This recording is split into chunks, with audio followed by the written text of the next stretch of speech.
is recognized. Well, thank you, Madam Speaker. And today I'd like to begin by thanking Chairwoman Waters for working with me and her staff, working with my staff to bring this bill to the floor today, and indeed making it a bipartisan outcome. And it's a nice way to start a year. We started last year on the floor passing bipartisan bills. And from time to time, we've been able to do that over the last year. And so I want to thank Chairwoman Waters for working with me where we can. But when we disagree in our committee, we're able to disagree and still have the capacity to talk to one another. And I think that's a very special thing. Now, the rest of our politics, they are what they are, but it's good to celebrate when we have our bipartisan victories. The bill we have before us will ensure the government regulators are taking seriously the systemic risks that cybersecurity attacks pose to the global economy. For the first time, this legislation will require U.S. bank regulators, the Federal Reserve, the Office of Comptroller of Currency, the Federal Deposit Insurance Corporation, the National Credit Union Administration, to provide Congress with a detailed analysis of what they're doing to protect against cyber attacks, both internally and in the entities they oversee. This includes the regulators' technical procedures, their operational policies to ensure accountability for cybersecurity at the highest management levels, their cooperation with domestic and foreign financial institutions, as well as their forecasts on emerging threats to the resilience of the financial system. Important stuff. The bill, the need for this bill is clear. We've witnessed nearly 500 million data records exposed as a result of breaches in the private sector. We know that the world is digitizing. Our government is trying to keep pace, but the private sector is moving very quickly as we as consumers drive this move to greater digitization. Not surprisingly, one recent survey found that no less than 2/3 of our large financial institutions had experienced an increase in cyber attacks over the previous year, with 79% of them concluding that hackers were becoming more sophisticated, and certainly they are. And at an April 2019 hearing of the Financial Services Committee, CEOs from 5 of America's 7 largest banks cited cyber attacks as the foremost risk they faced. Now, that's not productive growth or productivity growth. It's not political upheaval overseas. It's not really an economic slowdown in China or Europe.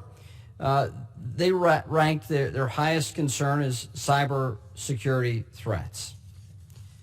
And in the private sector, they are not alone in this exposure.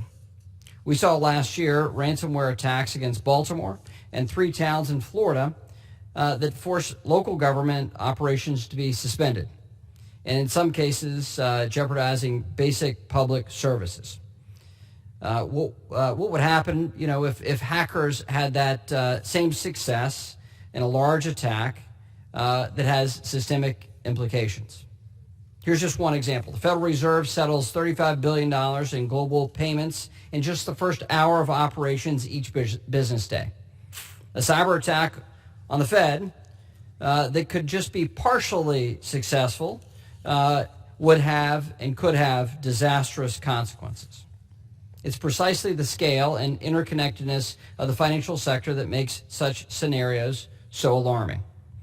As the 2019 annual report of the Financial Stability Oversight Council explains, quote, the increasing reliance of financial firms on information technology increases the risk that a cybersecurity event could have severe negative consequences for the U.S. economy, potentially impacting financial stability.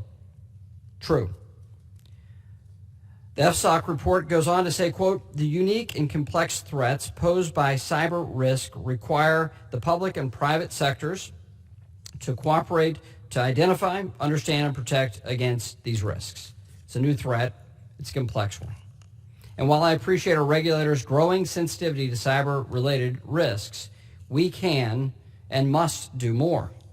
As the Fed acknowledged in its most recent financial stability report, cyber resiliency is a potential risk for financial stability that doesn't fit neatly into existing risk frameworks. This bill will help our regulators, including the Fed, incorporate cybersecurity into those risk assessments more effectively. To be clear, Madam Speaker, the answer to cyber threats is not to return to some bygone, less technologically sophisticated age, something we can't do. On the contrary, ensuring the resiliency of the financial system means increasing vigilance and innovation.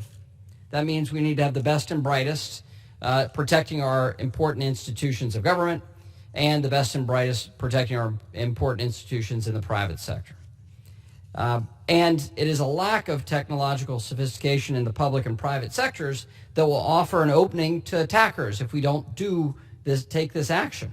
And that's why Congress needs to hold our regulators to the highest standards of accountability so that they will remain a step ahead of tomorrow's threats. And again, I want to thank my Democrat colleagues for working with us on this important measure, and I urge all members to support its passage, and I reserve the balance of my time. The gentleman.